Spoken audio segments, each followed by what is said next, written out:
we split the environmental challenges, I think, into 4 different buckets, really. The biggest being climate change, the temperature of the planet rising. The second one is biodiversity species loss. We're in the 6th great mass extinction. And all of these are kind of linked, as you know. Pollution would be our other one: plastic pollution, air pollution, water pollution. And the other one is consumption and population based. So the human population has doubled in the last 40 years. And so in order for it to double without us massively infringing on nature, which has happened already, we have to bring down consumption and the way we consume. So those are the 4 big things that we're seeing that businesses in all sorts of different spheres can help in those 4 different areas.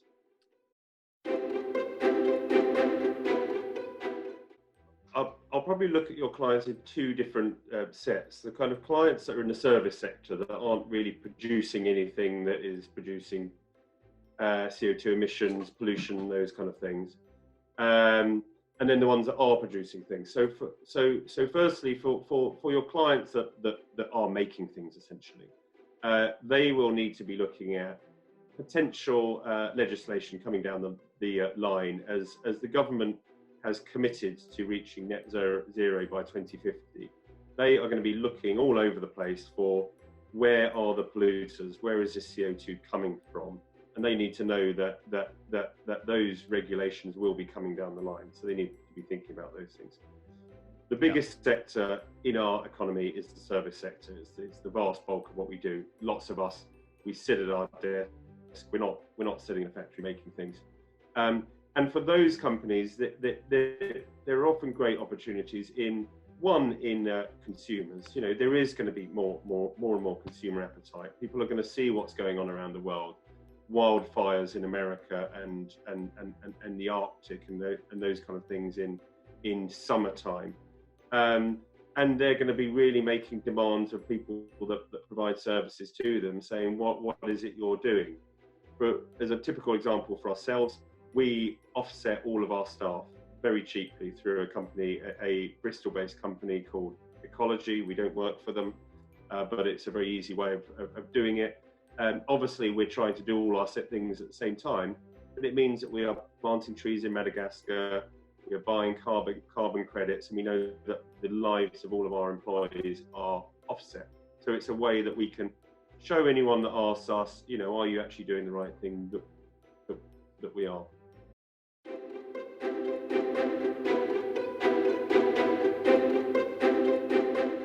Yeah, and I think businesses really, in the same way as they would look at any investment, they'd look at the risks, they'd look at the potential rewards.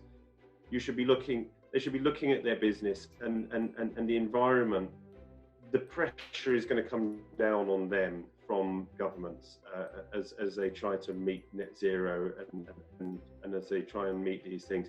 We saw it with electric cars. I don't think anyone thought that we'd see a ban on all sales of all petrol, diesel, and even hybrid vehicles in just 9 years' time. And so these things are going to start coming quicker as the environment and as environmental problems that the world faces increase. And so putting yourself as a business in a position where you're quite confident that you've got people, planet, as well as profit, you've got the 3 Ps there boxed off. You know, you could be working with B Corp, say, or other organizations that really make sure that you're looking after the planet as well as people, as well as your profits. But to be a good business leader, you can't just be looking at the bottom line and saying, how is this going to grow? And not see on the horizon that a great big threat to your profit is the fact that your competitors are all thinking about the environment. They're thinking about how they hold on to employees. You'll be attracting better employees if you can put purpose at the center of what you do, and you can be passionate about the benefit that you're having for the environment as well. So it kind of, there are all these different stakeholders that you can be winning. You don't just need to be thinking about the customers.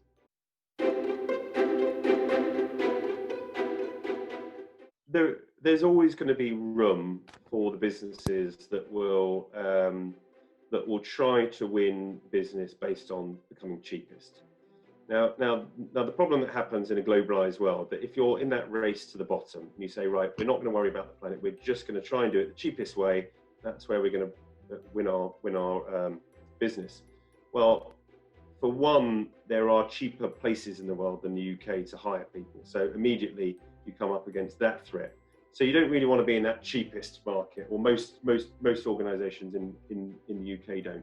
So once you get above that kind of cheapest mark, then you're trying to win your business from people based on quality and also what you stand for. And so they're looking at potentially those two things. What's the quality? What's the depth? What's actually behind this organisation? Why is it different from the cheapo guys at the bottom that are just cutting all the costs and delivering something cheap to me? And so you're getting some of that business. But what business leaders need to think about is, if someone said, I can make you 5% more money than you made last year, you'd be listening to them. You'd be listening with your ears open. So you don't need every single one of your customers to care about the environment. All you need is 5% of them to care enough about the environment to go with your product over something else. So that's just 1 in 20 people. And I think more than 1 in 20 people care about the environment. So you've got even bigger numbers than that. So that's the way business leaders should be thinking about it. They shouldn't be thinking, look, of course, there are going to be some customers out there that actually don't care about it, and all they're going to care about is the quality and the price. But you're going for those other ones as well that want to look a bit deeper. And if you look at some of the fastest growing businesses in the UK at the moment and around the world, they have got that mindset. Look at Brewdog, for instance. I mean, people absolutely love that brand. They will buy that beer, but yes, it's a great product. It tastes great. It's got great branding. It's not competing on the lowest quality. It costs a lot of money to buy a Brewdog beer compared to lots of the big rivals. But they've got all this stuff behind it. Once you start looking behind the scene, they are completely offset. They're doing huge amounts for the environment. And the more people peel the layers of that onion, the more they find and the more they buy in. And so you get customers that are really bought in, that will go for your product every time. And so those are the kind of businesses that we're wanting to work with. What kind of problems are businesses tending to come to you with them? What are the sort of the needs that you're being asked to address? Well, they'll sometimes come to us saying, they will sometimes come from, I want to do something and I don't know what it is that I can do. So they're not a traditional environmental business. And so we can give them some ideas, and we can say, look, just as I've mentioned there, just in the simplest kind of offsetting stuff, planting trees.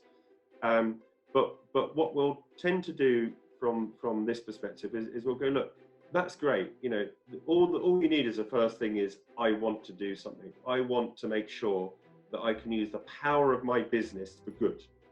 And I don't know how to do it at the moment, because actually we run an accountancy firm, and we're going to win our business just from doing accounts to people, and we'll carry on winning that business word of mouth from being good accountants or whatever it is.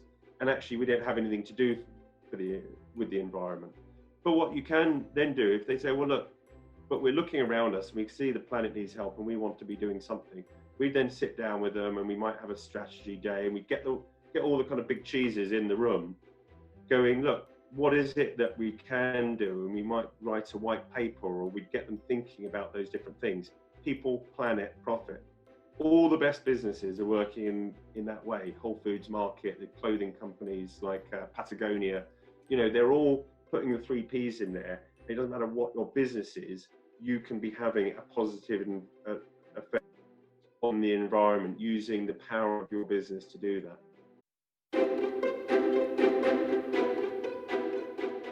Well, greenwashing essentially is pretending that you're being environmentally friendly when you're not. So the way around it is to just not pretend. If you really don't care about the environment, go find something else to care about and talk about that.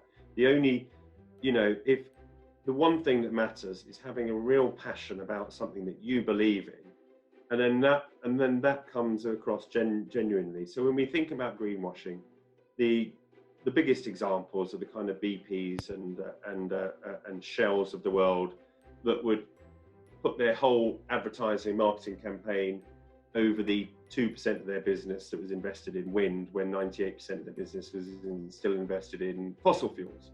Those kind of things. But so a business can't simply say, "Hey, look, the environment is the latest big thing. We need to jump on this bandwagon and do something on that." They need to go deeper. So and we've had lots of businesses over the course of this last year saying, "How do we do something deeper?" We've just launched a new research department headed up by a new head of research, because we've got people coming to us saying, we want some depth to this. We want to be saying stuff, but we want deep research behind it. And so we will produce a report, well researched and with interviews and all those kind of stuff, things, so that the organisation can say, here's this white paper that sets out exactly what the industry needs to do, what we need to do, and that raises their conversation up to this other level. It takes them out of their own market, as it were. You know, so that they're not just talking within their own market. They might be talking up here with politicians, with journalists at different level, and saying, hey, look, I might be a paper company, but I'm part of the solution in the same way as Brewdog's part of the solution, in the same way as Tesla's part of the solution.